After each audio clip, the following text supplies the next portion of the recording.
Donc,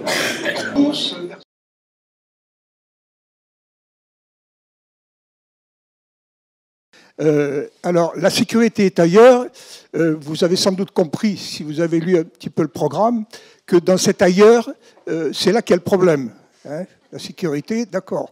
Alors, cet ailleurs, on va essayer de voir qu'est-ce que ça peut être l'ailleurs, puisque ça suggère que la sécurité, c'est pas ce qu'on raconte, c'est pas ce qu'on agite, c'est pas ce qu'on excite, ce n'est pas ce qu'on hystérise, c'est certainement quelque chose d'un peu plus profond comme problème.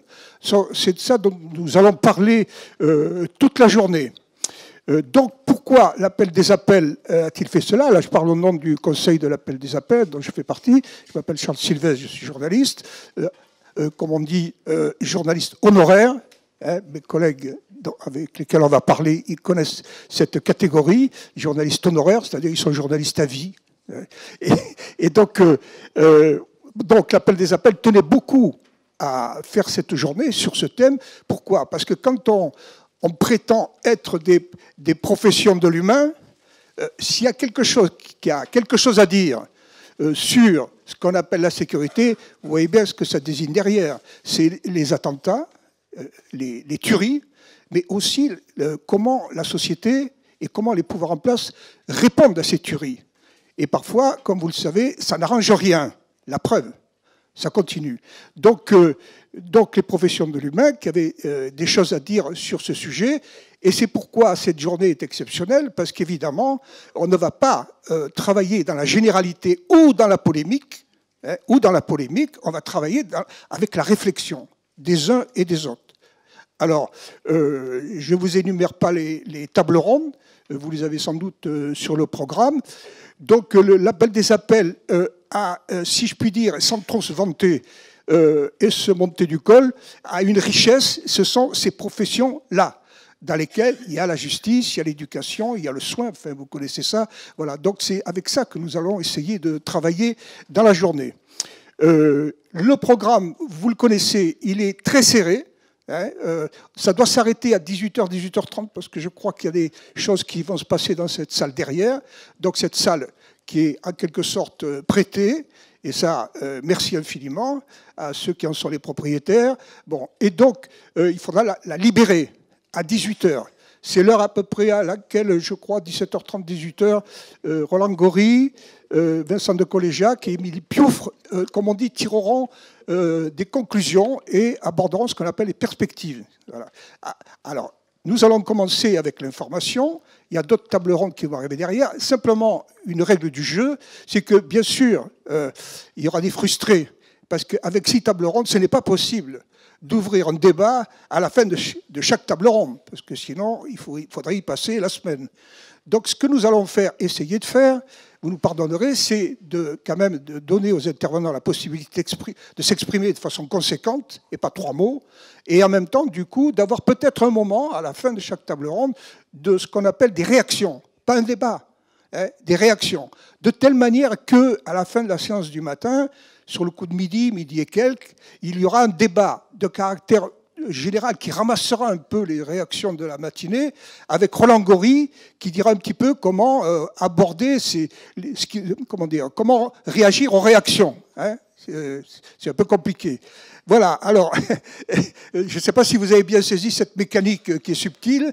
Donc, 6 tables rondes, il n'y a pas trop de débat à la fin des tables rondes, mais il y a des réactions et à la fin de la matinée, il y aura un débat avec Roland Gori, comme il y aura à la fin, je vous l'ai dit, des conclusions après les tables rondes de l'après-midi.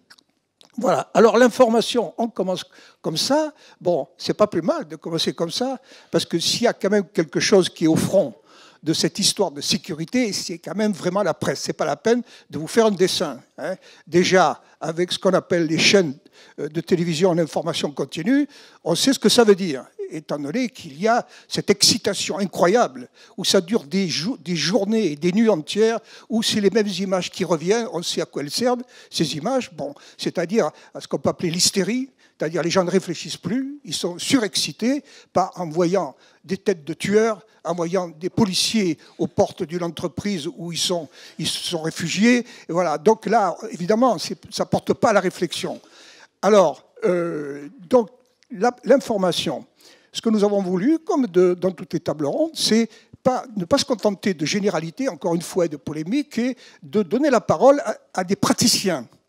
À des praticiens, c'est-à-dire, là, dans le domaine de la presse, des gens qui sont, comme on dit, aux manettes de leur métier. Hein. Le mot métier, vous le savez, pour l'appel des appels, est très important. Donc c'est le métier. Alors, Anne-Cécile Robert est du Monde diplomatique. Hein. Merci d'être là. Le Monde diplomatique est un journal, je crois, qui, à cet égard, a des heures de vol. Elle a une culture.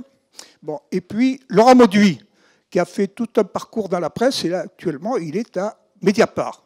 Voilà. Il s'occupe beaucoup des questions économiques, pas qu'au sens économique, mais en même temps, il vient de publier un livre qui s'appelle « Même base sur l'information ». Ça tombe bien. Donc, avec tous les deux, nous allons parler, chacun va pouvoir s'exprimer. Donc, Anne-Cécile Robert, elle, dans le monde diplomatique, a beaucoup travaillé, elle dira si elle est d'accord, sur la question de l'émotion. Il y a d'ailleurs un grand papier dans le Monde diplomatique qui est paru, je crois, en février 2006, qui s'appelle « La stratégie de l'émotion ». Comment ? 2016, pardon. Oui, 2006. Ça y est, ça commence. Bon, donc 2016. La stratégie de l'émotion. Vous voyez bien que ce rapport de l'émotion, la stratégie d'émotion, avec la question de la sécurité, là, je ne dirais pas que c'est facile à faire, la relation, mais enfin, on voit bien que là, on y est. Et puis ensuite, on parlera avec Laurent Mauduit donc, de l'état de la presse par rapport au sujet du jour. Voilà. Alors, Anne-Cécile Robert, l'émotion et la sécurité. Merci pour ces mots d'accueil. Bonjour à tous et félicitations de vous être levés aussitôt pour écouter la meilleure de toutes les tables rondes de la matinée. Alors, vous avez la chance d'avoir à cette table ronde deux journalistes qui peuvent écrire absolument ce qu'ils veulent sans avoir sur le dos des gens qui leur donnent des ordres, des actionnaires qui leur tombent dessus. Et ça, malheureusement, c'est extrêmement... Vous savez, la plupart des journaux, et je pense que Laurent Mauduit va nous expliquer ça par le menu, appartiennent désormais à des grands groupes industriels qui n'y connaissent rien à la presse et qui se servent des médias comme de n'importe quelle marchandise pour défendre leurs propres intérêts. Donc on est un peu des survivants, Laurent Mauduit et moi-même, mais en même temps, on a l'ambition de croire que grâce à des réunions comme celle-ci et aux citoyens que vous êtes et qui, nous pensons, sont de plus en plus nombreux, la presse indépendante, la presse libre, n'a pas dit son dernier mot et que du coup, on a encore un rôle à jouer. Alors, je ne vais pas développer les aspects économiques, parce que c'est Laurent Mauduit qui le fera. Je vous dirais simplement que vous connaissez la légende. La presse, c'est le quatrième pouvoir. J'allais dire waf waf, rire enregistré comme dans les séries américaines. La presse n'est plus le quatrième pouvoir, si elle l'a jamais été. Elle fait partie du pouvoir maintenant. Et c'est bien ça le problème. Elle est un soutien du pouvoir. Et la plupart des médias et des journalistes se comportent comme faisant partie du pouvoir et comme devant soutenir le pouvoir. Et c'est pour ça qu'à chaque fois qu'il y a une échéance, que ce soit une échéance électorale ou comme le traité constitutionnel en 2005, ils sont toujours du côté du manche. Toujours du côté du manche parce qu'ils défendent en fait le manche, ils défendent le pouvoir. Et le dernier exemple en date, à mon avis, c'est le traitement du mouvement contre la loi travail. On devrait dire la loi anti-travail, d'ailleurs, où le traitement par la presse a été outrageusement anti-syndical, anti-manifestation, un délire total avec des insultes, des accusations. Les interviews de Philippe Martinez devraient, à mon avis, figurer dans les écoles de journalistes comme étant ce qu'on ne doit pas faire, c'est-à-dire du parti pris et de l'anathème. Alors si ça vous intéresse, ces sujets-là, vous savez qu'il y a une association qui s'appelle Acrimed, qui s'est spécialisée dans la critique des médias, Association Critique Média, Acrimed, qui a répertorié le nombre d'agressions dont les syndicats ont été victimes de la part des journalistes, voilà le problème de l'insécurité, durant le mouvement contre la loi travail. Donc nous, au monde diplomatique, on travaille sur ces questions depuis longtemps, puisque notre directeur, Serge Halimi, est un des pionniers de la critique des médias. Il a commencé dans les années 1990 à traiter ce sujet-là. Et on a la chance, au monde diplomatique, de pouvoir élire notre directeur. C'est-à-dire on est un des derniers journaux qui appartient à ses salariés. Et au monde diplomatique, c'est une personne, une voix. C'est-à-dire les secrétaires et les journalistes ont le même poids dans l'élection du directeur, et on y tient beaucoup pour des raisons politiques. Donc on a choisi Serge Halimi en 2008. Pourquoi j'insiste là-dessus? C'est pas pour faire de la publicité pour Serge Halimi, encore qu'il le mérite. C'est parce que il s'est fait connaître, donc disais-je, comme un des pionniers de la critique des médias, en tapant en particulier sur le journal Le Monde. Voilà, et ses dirigeants. Donc vous voyez un peu le sel de la situation. On a comme directeur du monde diplomatique quelqu'un qui tape régulièrement sur Mathieu Pigasse, Xavier Niel et Pierre Berger, qui sont les actionnaires du Monde.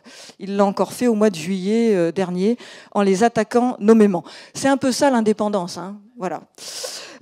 Donc, on s'est réparti les sujets. Je regarde ma montre, pardon, mais c'est parce qu'on m'a dit que le temps était très serré. C'est pas parce que je m'ennuie, hein, c'est qu'il faut tenir les horaires. Donc, on s'est réparti les sujets et on m'a demandé donc de parler des pratiques journalistiques, puisque la profession de journaliste est une profession en crise. Les journalistes détestent l'admettre. Ils pérorent sur les plateaux télévisés comme s'ils étaient toujours libres et indépendants. Même Christophe Barbier prétend qu'il est indépendant et libre. Donc c'est un peu le délire. Alors qu'en fait, la profession de journaliste est en crise, c'est-à-dire qu'elle a perdu sa culture professionnelle. Elle a perdu sa culture professionnelle. Je vous disais tout à l'heure, le quatrième pouvoir, ça n'existe pas. Mais par exemple, concrètement, les bases du métier, qui sont... Quand je donne une information, je l'ai vérifiée. Bah ça, c'est fini. Pourquoi c'est fini la vérification de l'information? Parce que comme l'a dit Charles Sylvestre à l'instant, on est dans l'information en continu. On est dans le buzz. Il faut être le premier à donner l'info. Il faut être le premier sur la brèche, quitte à dire n'importe quoi. Et de fait, la plupart des journaux, notamment les chaînes d'information en continu, à la poursuite du buzz, à la poursuite du scoop, disent n'importe quoi, propagent de fausses informations, et parfois au péril des citoyens. Vous vous souvenez de BFM TV, pendant l'attentat de l'hypercachère, révélant que des personnes sont cachées à l'arrière du magasin, parce qu'il fallait absolument qu'ils soient les premiers à donner cette information. Donc, la logique de l'information en continu, et je suis par ailleurs prof à Paris 8, et l'une de mes étudiantes a été embauchée à iTélé, la pauvre enfant. Elle voulait être journaliste, l'innocente. Et elle se retrouve à iTélé. Elle me dit, Madame Robert, c'est l'horreur. On travaille dans le bruit en permanence. On ne peut pas réfléchir, on ne peut pas penser. Il y a des murs de télévision allumés en permanence. Les collègues de iTélé regardent les autres chaînes et il faut réagir dans la seconde, partir à l'antenne avec un petit papier, et c'est le bruit, c'est la vitesse. Alors que, quand je vous disais les bases du métier, l'une des bases du métier de journaliste, et c'est Hubert Beuve-Méry, le fondateur du journal Le Monde, qui l'a bien défini, lorsqu'il a dit « le journalisme, c'est une question de distance ». J'aime beaucoup cette phrase. C'est une question de distance, le journalisme, c'est-à-dire distance par rapport au pouvoir, déjà. Il s'agit d'être loin de ceux qui détiennent les pouvoirs, c'est le pouvoir politique, le pouvoir économique, et aujourd'hui, bien sûr, le pouvoir médiatique. L'un des fondateurs du monde diplomatique, Claude Julien, était tellement attaché à ça qu'il refusait de serrer la main aux hommes politiques, il refusait même de les fréquenter. Alors aujourd'hui, vous le savez, mais c'est le contraire, hein. Les journalistes et les politiques se fréquentent, partent en vacances ensemble, maintenant ils se marient, pourvu qu'ils ne se reproduisent pas. Parce que là, on serait mal. Donc c'est l'esprit de connivence. Je vais parfois à des conférences de presse à l'Assemblée nationale, un des lieux les plus déprimants que j'ai jamais pu fréquenter, quand on pense qu'il y a eu Jaurès dans cette enceinte, voir tous ces gens très médiocres. Eh bien, je vois mes confrères embrasser les députés, les appeler par leur prénom. Alors que nous, je ne sais pas comment tu fais, Laurent, nous, au Monde Diplo, on a l'interdiction non seulement de fréquenter les journalistes, les députés, les hommes politiques, mais mon lapsus est intéressant parce qu'on refuse d'aller à la télé. On refuse d'aller à la télé au Monde Diplo. On nous appelle le village gaulois, le village d'Armorique. Moi, j'ai refusé iTélé, j'ai refusé d'aller assez dans l'air. Je ne veux pas me retrouver entre un footballeur et un mannequin en train d'expliquer en 10 secondes ce qui se passe à Libreville en ce moment, puisque je m'occupe de l'Afrique au Monde Diplo. Donc, l'esprit de connivence, il est absolument terrifiant. Et du coup, tous ces gens vivent dans le même monde. Et donc, c'est un petit peu comme ce journaliste qui était allé couvrir l'affaire d'Outreau et qu'on avait envoyé à Outreau et qui débarque. Et la première phrase de son reportage, c'est « J'étais dans ce quartier populaire, j'entrais dans un autre monde ». Évidemment, ils ne doivent pas voir des pauvres tous les jours. C'est sûr, c'est moins chic. Donc voilà, les bases du métier se perdent, on ne vérifie pas l'information, on ne recoupe rien, donc on dit n'importe quoi. Et l'une des caractéristiques de ça, c'est Acrimed qui a fait le total. Entre 2003 et 2013, le nombre de faits divers traités dans les journaux télévisés a augmenté de 75%. Ça a augmenté de plus de 75%. Et quand vous regardez, si ça vous arrive encore, un journal télé, ou que vous ouvrez un journal papier, vous constatez la place des faits divers absolument ahurissante. Et ça, c'est symptomatique de la fin de l'information. Parce qu'il n'y a rien dans un fait divers. Je ne veux pas vous faire du Roland Barthes de sous-préfecture, du Roland Barthès, comme disait Sarkozy. Mais il n'y a rien, il l'a vraiment dit. Hein, il l'a vraiment dit. Il n'y a rien dans un fait divers. Je veux dire, il n'y a rien, et il n'y a rien que l'horreur. Et l'horreur ne nous dit rien.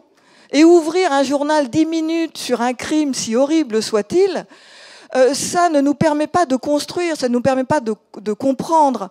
Et c'est pour ça que j'ai commis cet article dans le Monde Diplo en février 2016, qui s'appelle « La stratégie de l'émotion », où je défends l'idée qu'on entretient les citoyens dans une émotion permanente.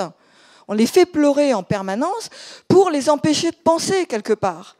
Quand vous avez 10 minutes sur un enfant qui est assassiné, vous pleurez, mais vous n'êtes pas dans la réflexion pour savoir pourquoi la société est à ce point décomposée, que la justice ne fonctionne pas, que la police n'est pas là, que des gens vivent dans des quartiers pourris où il ne se passe plus rien.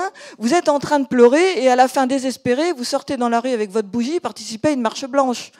Mais ça, on faisait ça au Moyen-Âge. On faisait ça au Moyen-Âge, je veux dire. Donc, on nous entretient dans une infantilisation permanente qui fait qu'on ne peut plus être des citoyens. Et les médias, ils sont là-dedans. Dès qu'il se passe quelque chose, ils débarquent, ils vont interviewer quelqu'un qui pleure, et en lui demandant « Ah, c'est horrible, bah oui, c'est horrible ». Alors, vous remarquez au passage que la victime était forcément quelqu'un de formidable. Les gens qui sont assassinés ne sont jamais des cons. C'est toujours des gens exceptionnels. On est dans une espèce de théâtre où la victime devient le héros. Là, il faudra qu'on s'interroge quand même là-dessus. Pourquoi est-ce que, à notre époque, les médias et la classe politique érigent les victimes en héros? Une victime, bon, c'est une victime, mais bon, c'est pas pareil un héros. Exemple, j'en prendrai juste un. Souvenez-vous, il y a quelques années, il y avait eu le projet de panthéoniser Alfred Dreyfus. Or, Dreyfus, victime s'il en est, campagne antisémite d'une rare violence, dans les années 1890, la fameuse affaire Dreyfus. Mais Dreyfus, je suis désolée de le dire, c'était un con. Et quand Zola l'a rencontré, il était complètement déprimé, il était déçu. Et à tel point que Zola lui a dit, mais vous n'êtes pas Dreyfusard? Et Dreyfus lui a dit, non, je suis Dreyfus. Voilà.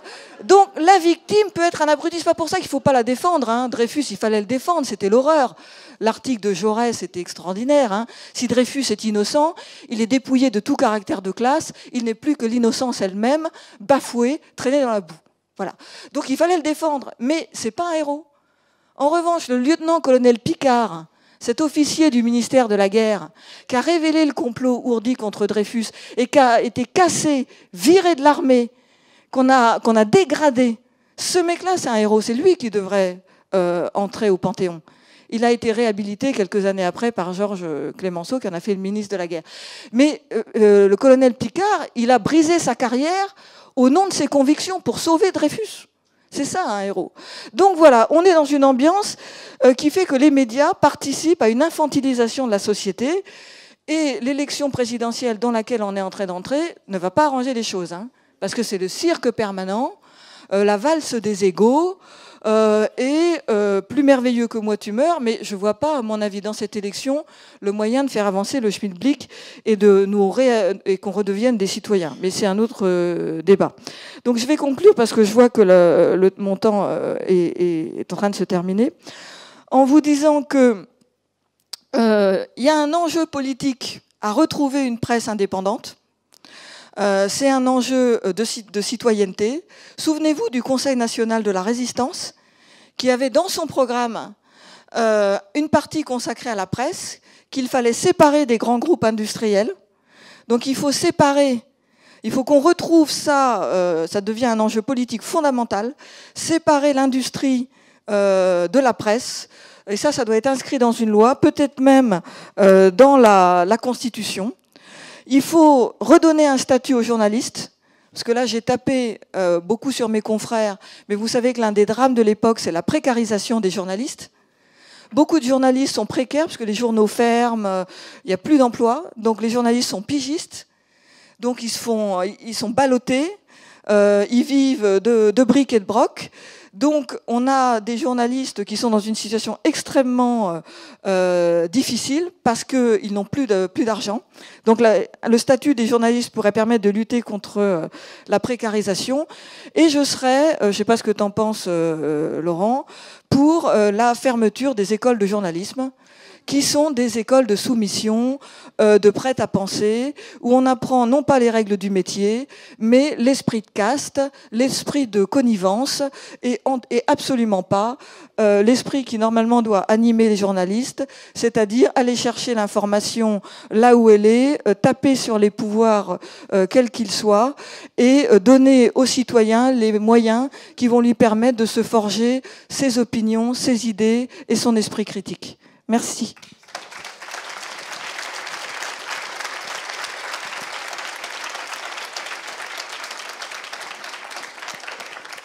Juste pour passer la parole à Laurent Mauduit, la presse s'est refondée en 1944, parce que les trois quarts de la presse a collaboré avec l'occupant allemand pendant la Seconde Guerre mondiale.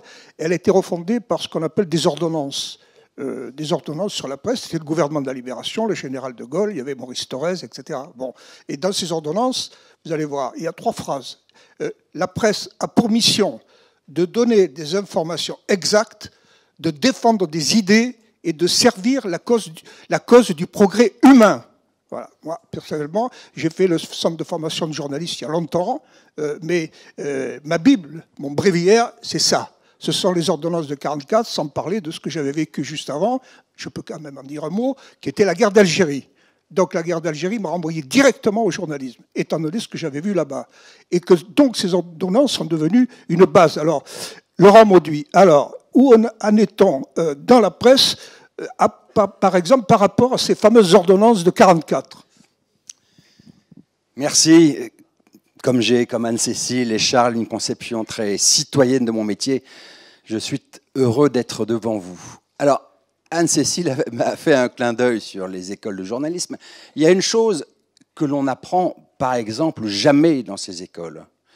C'est précisément l'utilité citoyenne. Quel rôle démocratique à la presse? Et avant de vous parler du constat assez austère, sinistre que je fais de l'état actuel de la presse, j'aimerais juste faire un petit temps d'arrêt, parce que dans toute historique, dans toutes les périodes de bouillonnement démocratique, de fondation des démocraties, le débat vient sur quelle est la meilleure des sécurités pour cette démocratie. Et à chaque fois, dans des formes multiples, aussi bien dans la fondation de la démocratie américaine que dans les bouillonnements démocratiques que la France a connus, à chaque fois, la même réponse a été apportée dans des balbutiements multiples. La meilleure des sécurités, la meilleure des solidités d'une démocratie, c'est des citoyens éclairés. Donc il ne suffit pas d'avoir le droit de vote, il faut avoir les informations nécessaires pour pouvoir se servir dans des bonnes conditions de ce droit de vote.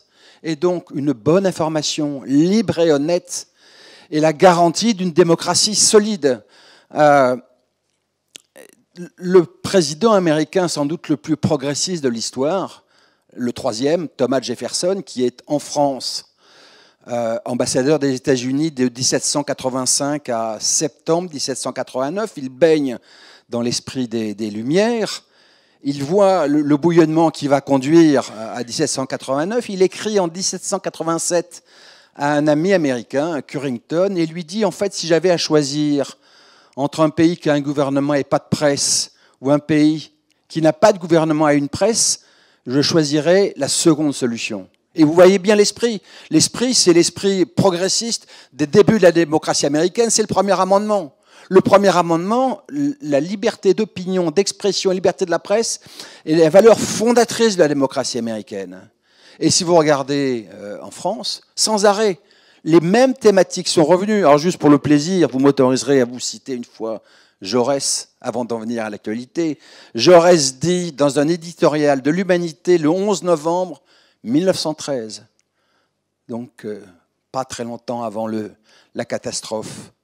L'effort de la finance pour s'emparer partout des ressources d'information est immense. Bientôt, un journal pleinement indépendant sera un des grands luxes de la pensée humaine et une des gloires du Parti socialiste, celui d'avant, sera de donner à l'intelligence et à la conscience des hommes cette garantie et cette sécurité. Cette conception-là, vous la retrouvez partout. Ça a été dit par Charles à l'instant et par Anne-Cécile, à la Libération. Albert Camus, dans Combat, fait des éditoriaux sans cesse sur le même registre. Et vous en connaissez un, sans doute, hein, le 31 août 1944, ce sera ma dernière citation. L'appétit de l'argent et l'indifférence aux choses de la grandeur avaient opéré en même temps pour donner à la France une presse qui, à de rares exceptions près, n'avait d'autre but que de grandir la puissance de quelques-uns et d'autre effet que d'avilir la moralité de tous. Et il termine sur son ambition à combat. Et s'il est vrai que les journaux sont la voix d'une nation, nous étions décidés à notre place et pour notre faible part à élever ce pays en élevant son langage. Il donne là la fonction, comment dire, d'université populaire de la presse de qualité, d'une presse libre et indépendante. Et donc, du coup, c'est vrai que dans notre histoire, l'époque récente, l'histoire contemporaine, l'époque fondatrice, c'est la Libération. C'est le programme évoqué tout à l'heure du Conseil national de la résistance, les jours heureux, formidable nom de programme, dans lequel il est dit, après les mesures d'urgence, lutte contre l'occupant nazi, que devrons-nous faire? Rétablir l'honneur de la presse et son indépendance vis-à-vis des puissances financières. Et à l'époque, quand le CNR dit ça, quelques mois après ou quelques années après, toute la presse française se refonde sur ce principe. Une presse libre et indépendante. Libre, indépendante des puissances financières.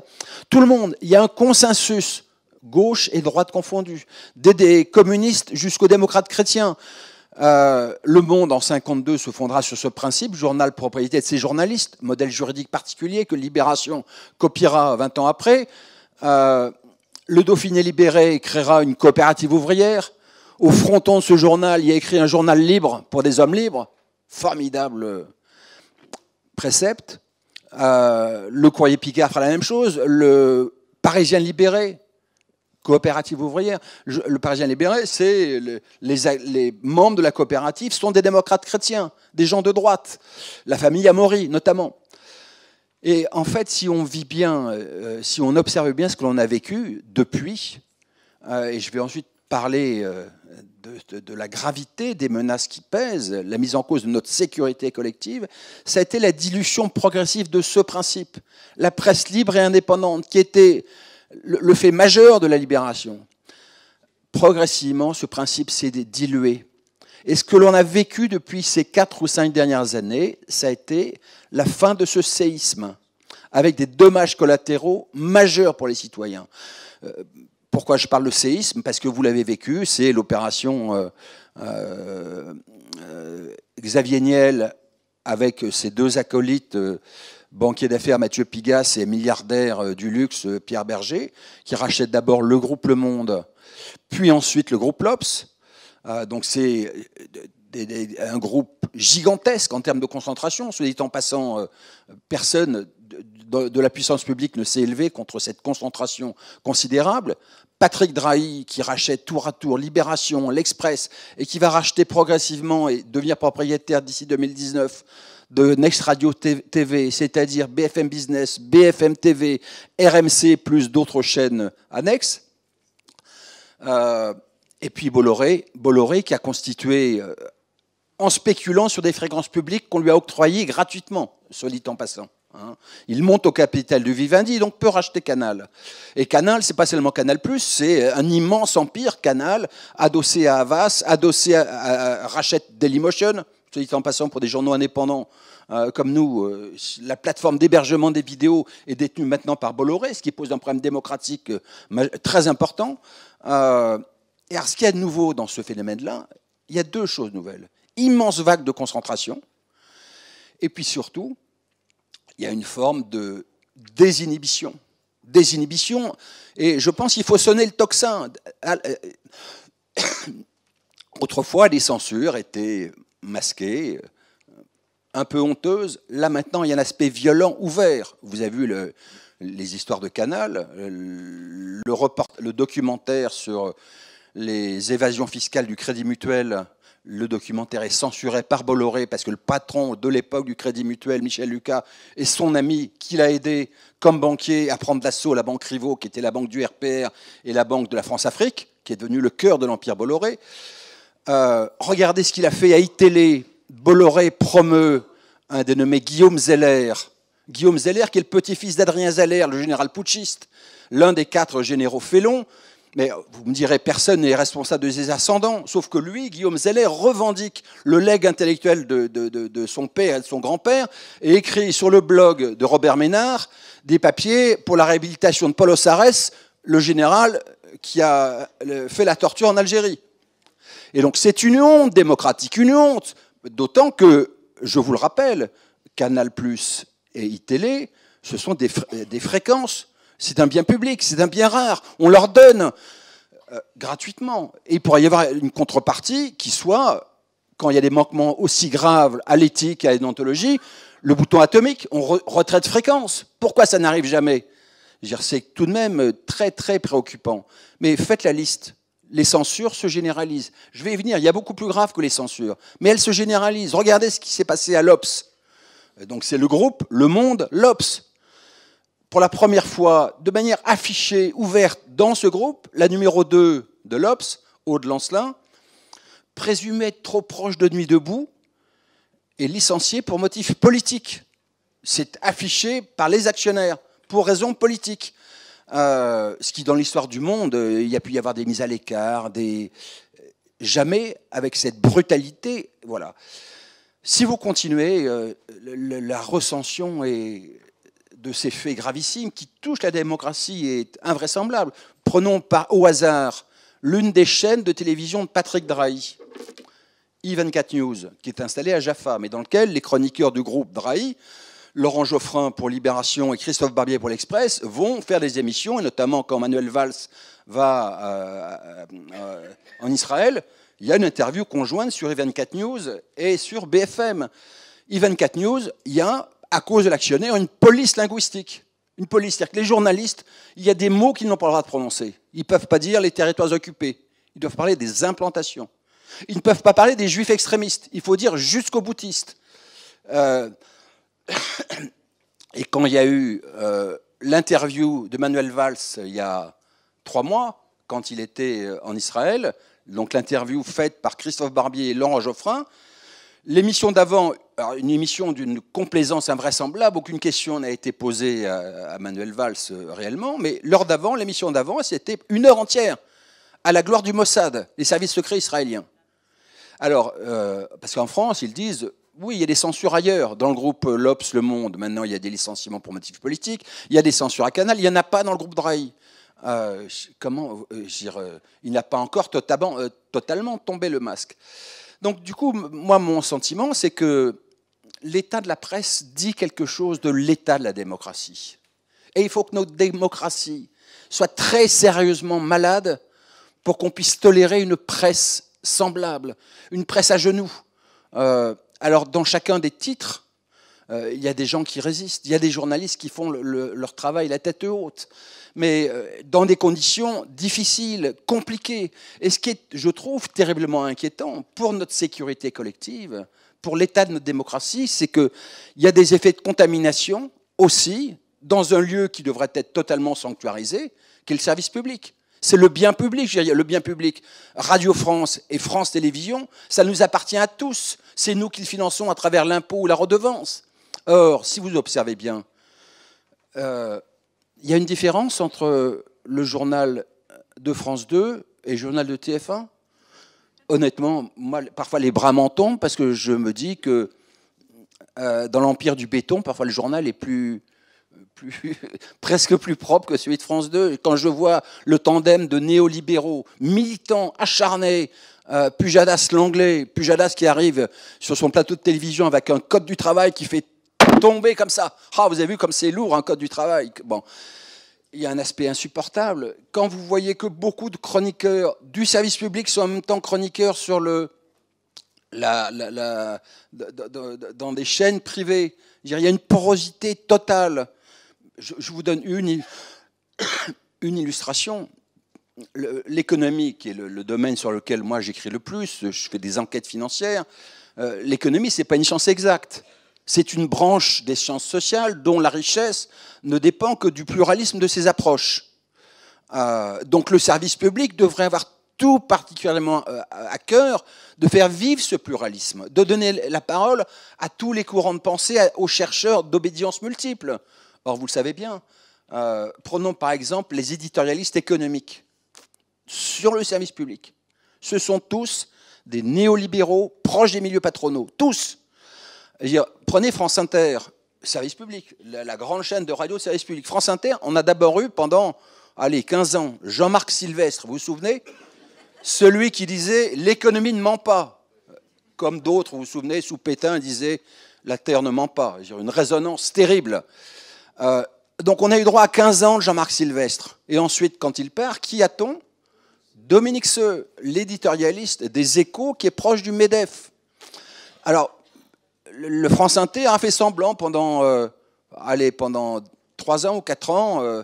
Il y a eu Bernard Maris.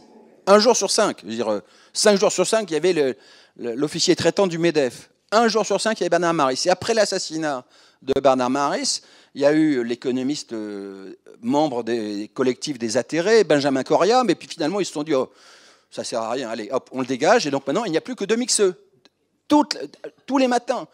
Et vous l'écoutez, les bras vous en tombent tellement c'est sectaire, patronal, 100%. Je veux dire, c'est MEDEF.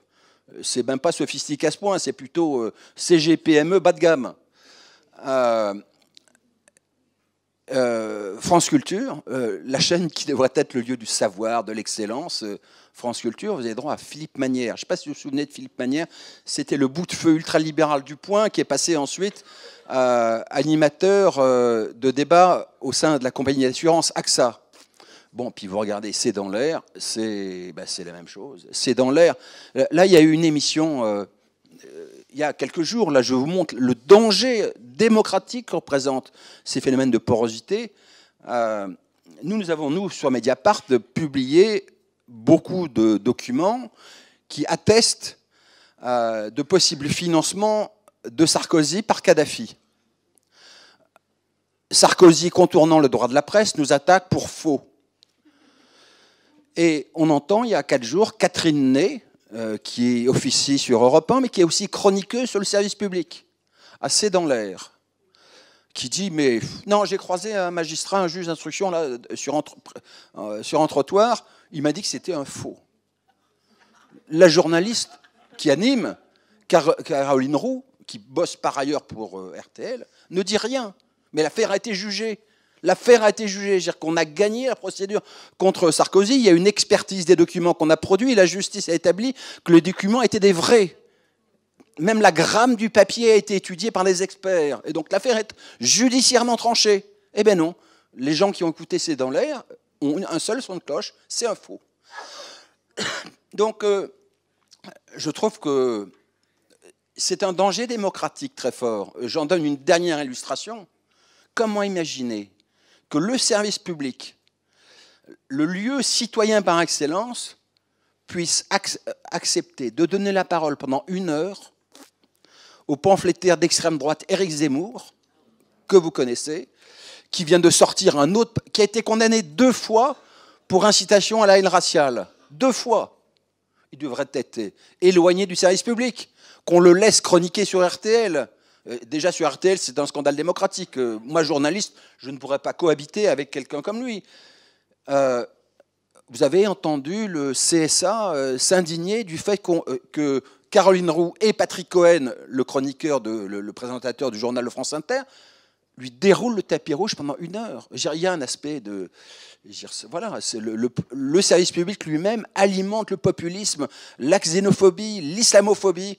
Donc c'est une vraie mise en danger de la démocratie. Et donc, je vais terminer mon propos en disant que, vous savez, il y a la fin du 19e, la Troisième République naissante a une intelligence qui est, constatant qu'on vit un grand progrès technologique qui est l'électricité. L'électricité conduit à l'automatisation, à la fabrique moderne, à l'usine, et côté de nos métiers, ça conduit à l'imprimerie, donc à la presse de masse.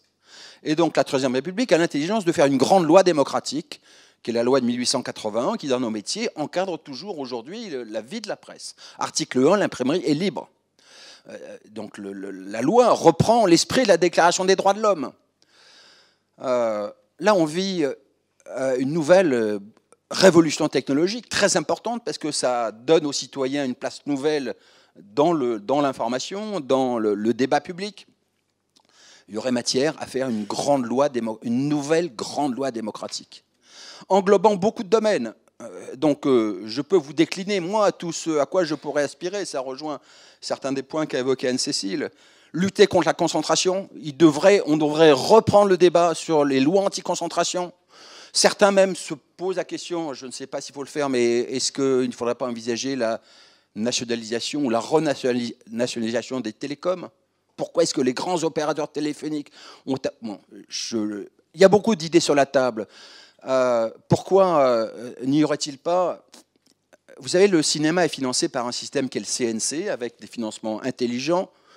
Parfois, ça peut dérailler, mais intelligents. Pourquoi est-ce qu'il n'y aurait pas, au lieu d'avoir des aides directes à la presse, vous connaissez les aides directes à la presse, c'est 18 milliards d'euros pour Xavier Niel, 17 milliards d'euros pour Serge Dassault.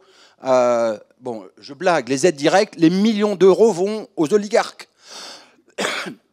Donc nous, à Mediapart, on considère que les aides directes sont insupportables, que les seules bonnes aides, c'est les aides indirectes, les aides à l'écosystème de la presse. Par exemple, une TVA basse ou nulle, parce que ce n'est pas une aide à la presse, c'est une aide aux lecteurs, c'est une aide pour aider les citoyens à acheter une presse de qualité. Donc il y a plein d'idées. Pourquoi les socialistes ont créé une banque publique d'investissement qui s'est révélée être en fait une banque qui fait, comme on dit dans le sabir anglo-saxon, du private equity? Pourquoi est-ce qu'on ne fonderait pas une vraie banque publique d'investissement dont l'un des départements serait d'aider la presse libre et honnête et indépendante? Quand même, pensez qu'à Marseille, la région de Marseille, qui a un immense bassin de lectorat, le plus grand régional, qui a les aides les plus importantes, la Provence est détenue par quelqu'un que vous connaissez, qui est mis en examen pour escroquerie en bande organisée. Et pourquoi est-ce qu'il n'y a pas d'aide massive pour aider la Marseillaise et les deux journaux de jeunes qui sont créés pour essayer de faire un journal indépendant, qui sont à Marseille, Le Ravi et Mars Actu? Il y a tellement d'idées. Mais je dis une grande loi démocratique, c'est pas seulement la presse, c'est aider les citoyens. Vous savez qu'aux États-Unis, il y a en 1966 une Freedom of Information Act qui donne le droit aux citoyens d'avoir accès aux documents administratifs. Cette loi a progressé dans d'autres pays, il y a eu des avancées démocratiques. En Suède, maintenant, on peut demander un document administratif, même de manière anonyme. Ça a encore progressé en Islande, dans le cadre de la révolution démocratique islandaise. Un citoyen, maintenant, peut demander un document, y compris sur une entreprise privée, dès lors que l'entreprise privée est sous contrat ou aidée par l'État. Il y a la question des lanceurs d'alerte, de leur protection. Il y a la question, le danger de la directive européenne sur le secret des sources, qu'il faudrait bloquer. Voilà, une grande loi démocratique qui pose, qui donne des garanties et des avancées en termes de droit de savoir des citoyens à l'heure du numérique. En clair, et je termine là-dessus, mon rêve, mon ambition, puisque la question de la presse et de l'information est l'un des rouages majeurs de la démocratie, je me dis que ce serait utile, pour la première fois depuis très longtemps, que cette question soit au cœur du débat public des mois qui viennent, ce qui est malheureusement assez peu le cas. Ça a été assez peu le cas dans les époques antérieures, en tout cas depuis 10 ou 20 ans. Faire bouger les lignes, faire que ce débat public sur des citoyens qui aient les moyens d'user de leur droit électoral dans de bonnes conditions, je trouve que ce serait formidable si on y arrivait tous, mais pour ça, il faut des GEI démocratiques. Il faut que les journalistes, il y en a qui font leur métier la tête haute, œuvrent en ce sens. Il faut alerter les citoyens, il faut que les associations démocratiques nous aident. Voilà, il faut imposer ce débat.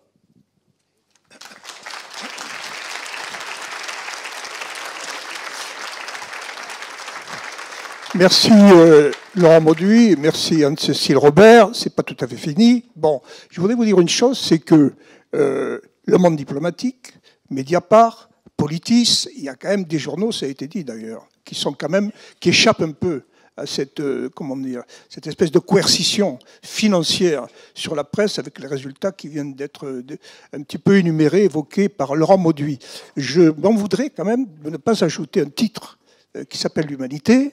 Bon, parce que, là vous allez voir, l'humanité, elle est au bord du précipice quand même. Hein. C'est un titre historique, pas seulement à cause de Jaurès, parce qu'en 1944, ils ne se bousculaient pas au portillon les journaux qui avaient été clandestins pendant la guerre. Hein. Et c'était le cas. Voilà, donc je pense qu'il ne faut pas oublier ça, elle est au bord du précipice. Bon, je voudrais dire que là-dessus, avec Laurent, comme avec Edoui Plenel, si vous êtes de la même maison, nous avons un différend sur la question des aides à la presse. Pourquoi ? Parce que, bien sûr, si on pouvait reconstruire un écosystème de la presse sur la base des ordonnances de 1944, on serait partant à 200%. Bon, le problème, c'est que si on interrompt ces aides à la presse, l'humanité en touche une petite part par rapport à des journaux qui en touchent beaucoup plus, dont le Figaro d'ailleurs, c'est Dassault, mais ils touchent des aides à la presse. Bon, mais si on supprimait cette petite part à l'humanité, elle ferme demain. C'est pas compliqué. Donc, il y a un principe là qui est absolument valable, mais il faut quand même un peu être réaliste et se dire qu'il faut faire attention à ça, aux conséquences que ça peut avoir, même si cette demande est légitime. Donc, à propos de l'humanité, je voulais vous dire que si je suis là, c'est un petit peu parce que je suis parmi les amis de l'humanité. Bon, s'il faut donner un titre, je suis vice-président des Amis de l'Humanité. Le président, il s'appelle Ernest Pignot. Ernest, un plasticien, bon, qui a succédé à Edmond Charleroux, qui a succédé à l'historien Michel Vauvel. Si vous voulez, vous pouvez vous renseigner, parce qu'il y a ici des Amis de l'Humanité. Bon, vous m'avez permis ça, de dire quelques mots, pas sur ma chapelle, c'est pas une chapelle, mais c'est le fait qu'il faut aussi quand même penser à un titre qui est en train peut-être de disparaître.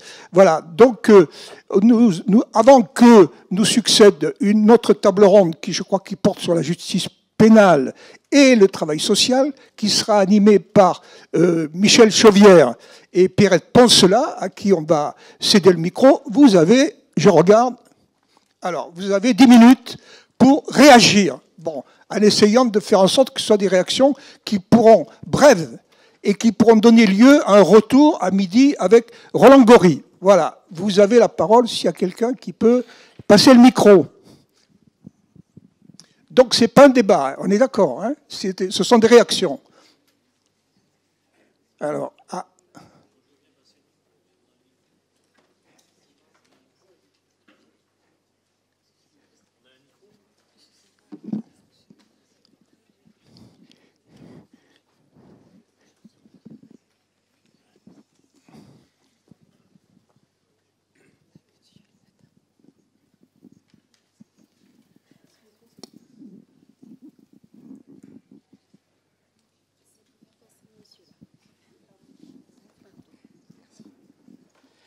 Oui, bonjour. Anne-Cécile Robert a parlé de l'association Acrimed, et Acrimed a une maxime que je voudrais dire ici, qui est si un autre monde est possible, d'autres médias le sont aussi, mais pour qu'un autre monde soit possible, d'autres médias sont nécessaires. Je pense qu'on est vraiment en plein dans notre sujet. Et si je cite cette maxime, c'est pas seulement parce que je suis moi-même adhérent à Acrimed, vous l'aurez deviné, mais c'est parce que je suis aussi syndicaliste à Sud PTT, à Orange, France Télécom, dont vous parliez tout à l'heure, qu'il faudrait peut-être renationaliser, je sais pas. Mais et je m'occupe depuis longtemps des questions de conditions de travail, depuis une quinzaine d'années, des questions de conditions de travail, bien avant qu'il y ait eu la médiatisation des suicides de France Télécom de l'été 2009. Et on a organisé on a monté nous-mêmes un appel qui s'appelle l'appel des travailleuses et des travailleurs pour ne plus perdre sa vie à la gagner.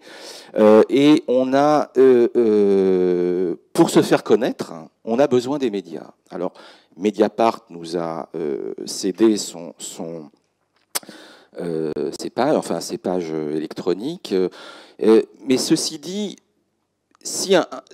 pour qu'un autre monde soit possible, d'autres médias sont nécessaires, il faut aussi vraiment prendre en compte cette dimension, et je vous remercie vraiment d'en avoir parlé, et toutes les informations que vous nous avez données sont riches. De quelle manière? Comment faire? Parce que quand on est un politique, quand on est un syndicaliste, quand on veut défendre une cause, qui est la cause dont nous parlons ici, si on ne veut pas rester dans l'entre-soi, excusez-moi, c'est pas du tout, mais je pose la question. On a parlé hier beaucoup de Pierre Bourdieu. Roland Gori, en particulier, a cité un contre-feu, je crois me souvenir qu'il doit s'agir du contre-feu numéro 2, qu'il a longuement cité. Mais Pierre Bourdieu parle aussi d'autre chose. Il parle de capital culturel, de capital politique, de capital économique, de capital social.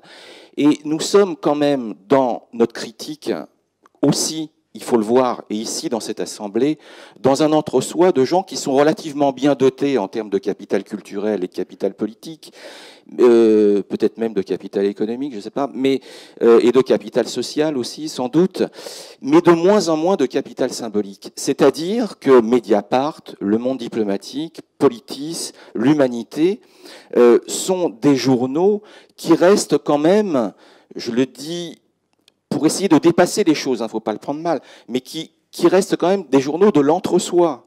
Ce qu'on cherche, c'est quand même à diffuser dans la population. Et pour diffuser dans la population, il faut quand même s'attaquer vraiment à ces éditocrates consacrés que sont les Pujadas, que sont les Langlais, que sont les Christophe Barbier, etc., non pas eux personnellement, bien évidemment, mais ce qu'ils représentent. Alors moi, ma question, c'est comment faire? Parce que là, on est d'accord, et c'était très important, toutes les informations que vous nous avez données, parce que c'est à partir de ces informations-là qu'on prend conscience.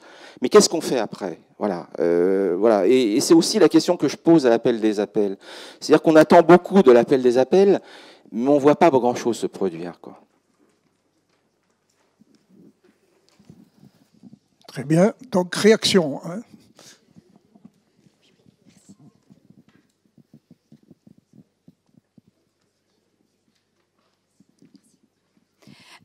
Oui, bonjour, Denise Loiré-Marchand, je suis psychanalyste.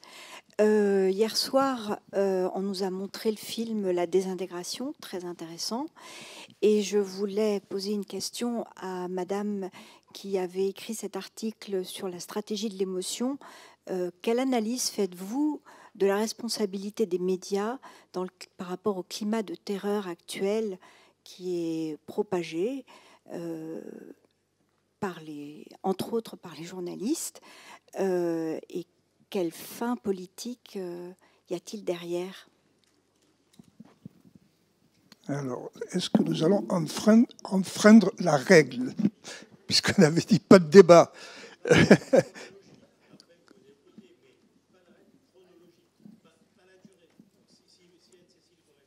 Bon, alors, merci Roland. C'est un sage, Roland Gori. Voilà. Alors, Anne-Cécile Robert. Anne-Cécile, vous avez 2 minutes pour répondre à cette question. Je me crois à la télé, comme ce journaliste qui avait dit à Bourdieu « Merci de votre témoignage ». Donc, voilà.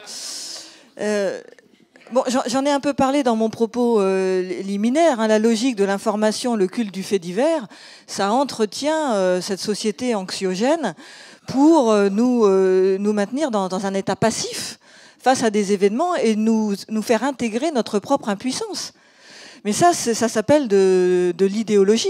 Et les médias sont une puissante machine à mettre dans nos têtes des choses qui ne devraient pas y être. Comme le fait qu'on ne peut rien. Quand je parlais des marches blanches tout à l'heure, que les médias mettent en scène, c'est bien ça, c'est comme au Moyen-Âge. On attend de Dieu, de la fatalité, qu'il se passe quelque chose, mais on n'est pas le citoyen actif qui va prendre en main son destin.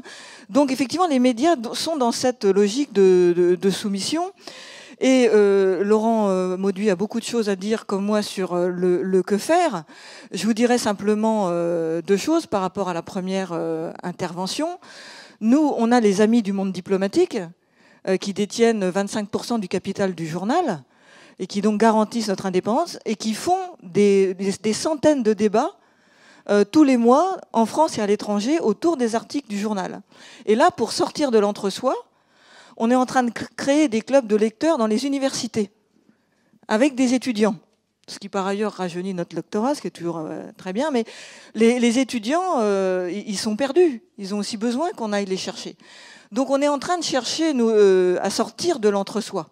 Et je ne sais pas si c'est bon signe, mais le Monde diplomatique est un journal, je touche du bois, qui se porte bien. Nos ventes n'arrêtent pas de monter depuis plusieurs années. On fait des bénéfices, tous nos indicateurs sont verts. Je ne dis pas ça pour faire de la pub, mais c'est parce que je pense que si les gens viennent vers nous, comme ils vont vers Mediapart, ça veut dire qu'il y a une vraie recherche. Et c'est vers ça que je voulais en venir. Notre indépendance, elle est entre vos mains. Je veux dire, acheter un journal indépendant ou s'abonner à Mediapart, c'est soutenir la liberté de la presse. L'information gratuite n'existe pas. On nous a fait croire, avec les nouvelles technologies, qu'on pouvait s'informer gratuitement en allant sur Internet. C'est pas vrai. Il y a forcément quelqu'un qui paye quelque part. Et d'autre part, l'information que vous trouvez sur Internet, elle est pré-mâchée par les boîtes dont parlait Laurent tout à l'heure, les Google, qui ont pré-emballé, pré-sélectionné pour vous de l'information. Donc on a une bataille idéologique à mener. L'information gratuite n'existe pas. Il y a forcément un commanditaire derrière. Donc c'est à nous, citoyens aussi, de retrouver le chemin du kiosque à journaux ou du clavier pour s'abonner sur Internet. Sinon, les journaux, et c'est pareil pour l'UMA, sinon les journaux disparaîtront. Acheter un journal indépendant, c'est un geste civique. Voilà, alors peut-être une minute, Laurent, c'est pire qu'à la télé, pour traiter cette question formidable, qui est historique, qui renvoie loin. Que faire ? Je pense vraiment que le numérique, l'ère dans laquelle on rentre, est une ère formidable, parce que il y a des libertés et des droits nouveaux offerts. D'abord parce que les journalistes travaillent maintenant sous le contrôle des citoyens qui peuvent les interpeller, et puis parce qu'il y a une relation nouvelle entre le journaliste et le citoyen. Je veux dire, moi, ma façon de travailler à Mediapart n'a plus rien à voir avec celle que j'avais du temps où j'étais au Monde, d'une part parce que les syndicalistes qui m'alertent tiennent par ailleurs leur blog sur Mediapart. Il y a un aspect d'interactivité, et donc on n'est qu'au début de ce mouvement-là, de l'alliance entre les journalistes citoyens et les citoyens eux-mêmes. Et donc, moi, je crois beaucoup. On sent bien, là, il y a tout un monde qui s'effondre, et il y a tout un monde nouveau qui commence à apparaître, dont on voit mal encore le modèle. Mais le modèle, ce sera vous, ce sera les citoyens qui le trouveront. Et donc, je pense que nous, l'une des idées les plus fortes que nous défendons, mais on n'est pas les seuls, beaucoup de journalistes la cherchent, ce serait d'œuvrer pour qu'il y ait un vrai statut de la presse nouvelle qui émerge. Il faut trouver le moyen de défendre la presse de qualité qui existe, papier, mais nous militons pour la création de qui est un statut juridique précis, innovant, de société citoyenne de presse, que les journaux indépendants soient une sorte de non-profit, objet citoyen, Donc, y compris que les citoyens peuvent investir avec une défiscalisation forte. Il y a 1000 moyens pour que la puissance publique donne. C'est pour ça que j'ai parlé de la Banque publique d'investissement. Voilà. Il y a beaucoup de projets. Et si vous lisez l'économiste Julia Cagé, elle offre beaucoup de pistes. Toutes ces pistes, il faudrait les mettre sur la table. Il y en a peut-être certaines qui ne sont pas bonnes, d'autres qui sont... Voilà. Mais il y a tellement d'idées entre certains journalistes, les syndicats de journalistes, parfois les sociétés de rédacteurs, et vous-même, il y a beaucoup d'associations qui ont des idées. Voilà, donc il faudrait tout mutualiser. C'est pour ça que je parlais de créer une sorte de GIE démocratique. Mettre tout sur la table et voir l'utilité d'une presse indépendante pour les citoyens. Merci Laurent. Bon, 10h15, si vous regardez votre programme, c'est exactement le moment où on va passer le micro à Michel Chauvière et Pierrette Poncelat pour la justice pénale et le travail social, qui n'est pas un mince sujet. Voilà. Donc, merci à